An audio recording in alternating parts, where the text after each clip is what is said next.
les oies. Elles sont belles. on est l'automne. L'automne, c'est malade, l'automne. J'adore.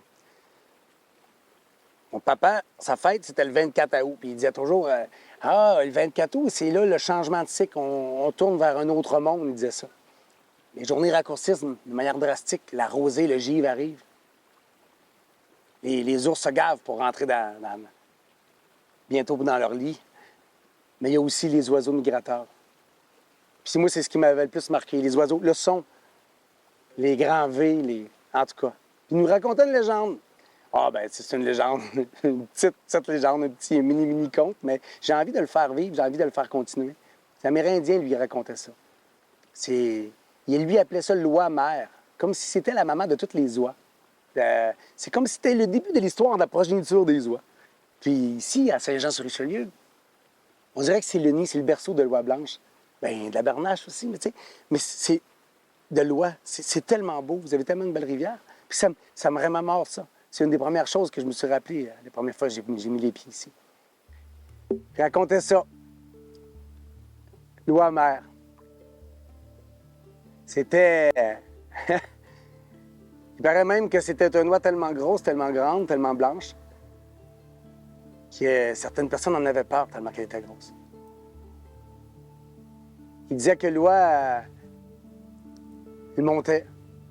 Personne ne pouvait les apercevoir, elle montait, elle suivait les rivières, elle volait les rivières, du sud au nord, le printemps. Avec son gros ventre, son gros poitrail, elle dégelait les embâcles. Il paraîtrait que c'était sa chaleur ou sa magie.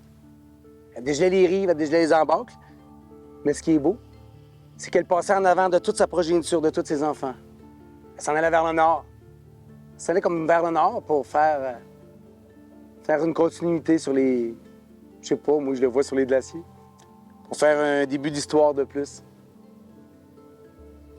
Loin des prédateurs. Il faut y croire. Elle montait sur toutes les rivières en même temps. Elle s'en allait vers le nord, puis tous ses enfants la suivaient. Mon père disait qu'ils suivent dans ses vagues. Ils suivent dans ses vagues. Mais qu'est-ce que tu veux dire par là? Ils suivent dans ses vagues. Ils suivent dans son sillon. Et tu vas voir même qu'ils vont se placer en V, comme s'ils se plaçaient derrière les vagues d'un bateau sur l'océan. Ils s'en allent dans son sillon de l'Ouest-mer. Ils s'en allent vers le nord. C'est super beau. Puis là, il n'en reparlait plus pendant un certain bout. Il arrivait l'été.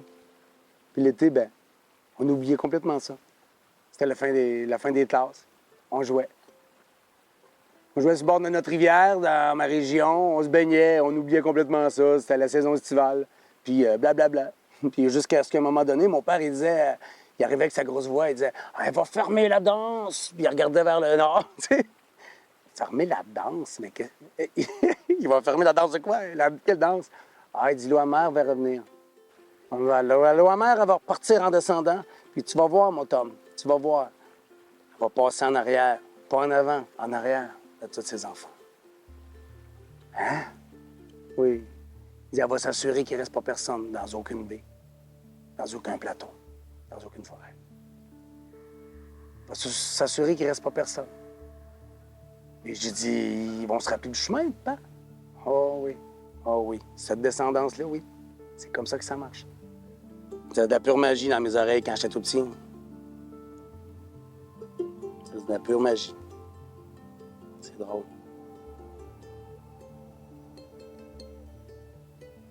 Puis là, il dit, elle va passer.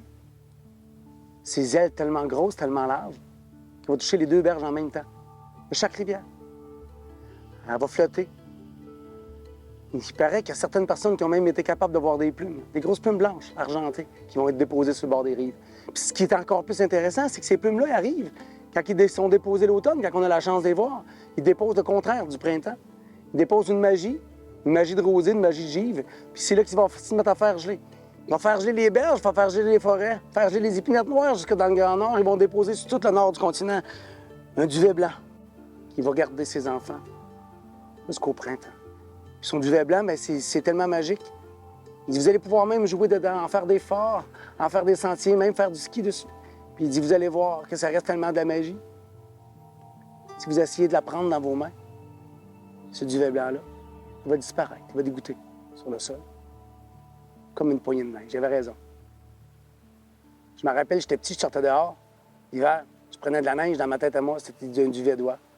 Puis t'as beau le rentrer dans la maison, il dégoûtait sur le plancher. Puis la seule chose que tu pouvais garder, ben, c'est un souvenir. Comme la légende dedans. J'adore. Ah, faut y croire, faut se laisser aller aussi à un moment donné, hein?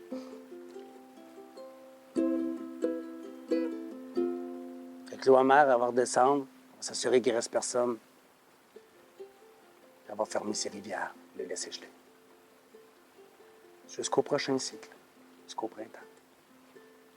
Puis vous, les Saint-Jean de Richelieu, vous avez la chance extraordinaire de voir une des plus belles rivières que j'ai vues.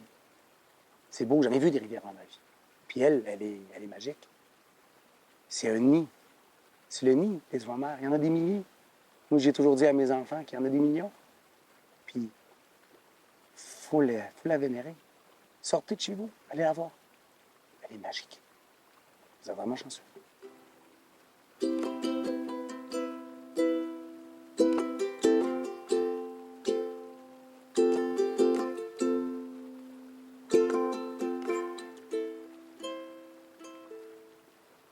C'est tout.